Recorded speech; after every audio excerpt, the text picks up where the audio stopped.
incredibly surreal. And I remember looking up every single day. I go up and I looked at the awning over the building that said Beth Israel Cancer Center, and I was like, I can't believe I'm walking into a cancer center. I'm 40 years old and I'm going into a cancer center. It's really one of those, it never gets comfortable in that concept.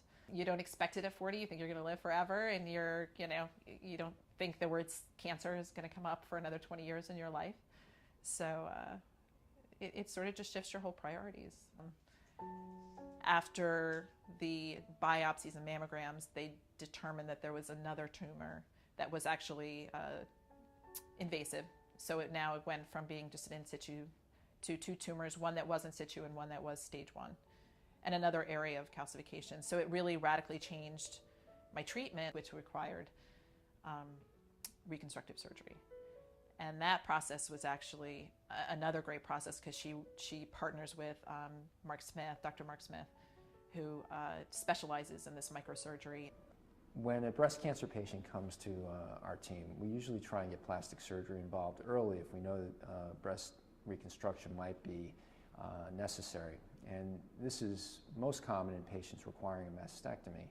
But often patients who are also having partial mastectomies or lumpectomies can benefit from having a plastic surgeon involved in their surgery. It is amazing how much you learn through this process, because you would always think for breast cancer it's like either a mastectomy or a lumpectomy. Those are 2 options, and then you just get chemo and radiation, and you don't realize the amount of different drugs and the more specific treatments they really have, and how far medicine has come.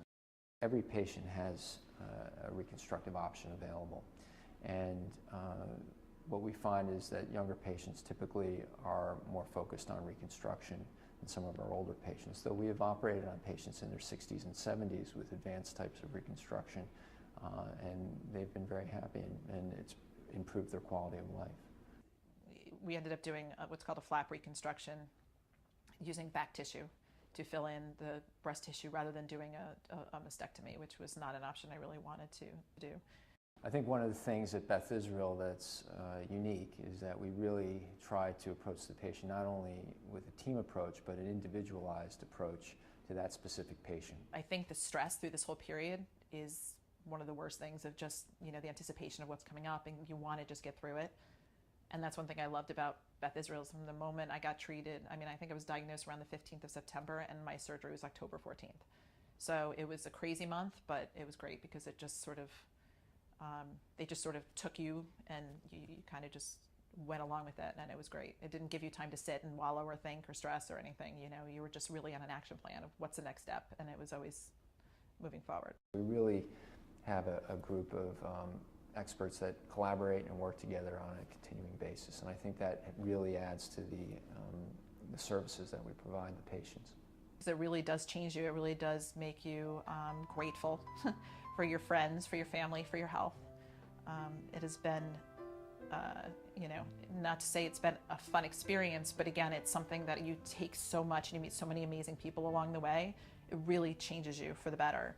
And when you come out the other side, you say, you know what, I wouldn't change it. I would go through it again to learn the lessons I learned.